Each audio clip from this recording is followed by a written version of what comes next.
அனைவருக்கும் வணக்கம். இன்னைக்கு குரூப் 2 எக்ஸாம் எல்லாருமே எழுதியிருப்போம். என்னோட பாயிண்ட் ஆஃப் வியூவில் வந்து இந்த கொஸ்டின் வந்து மாடரேட் டு டஃப் அப்படின்னு தான் சொல்ல முடியும்.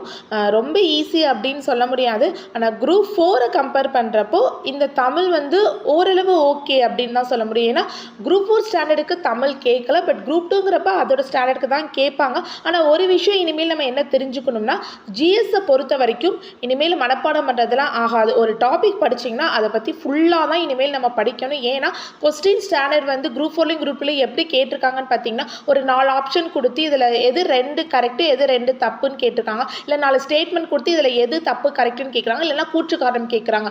டைரக்ட் கொஸ்டின்ஸ் வந்து ரொம்ப ரொம்ப கம்மியாக இருக்குது. ஸோ இனிமேல் மொட்டை மனப்பாடம் பண்ணால் வேலைக்கே ஆகாது.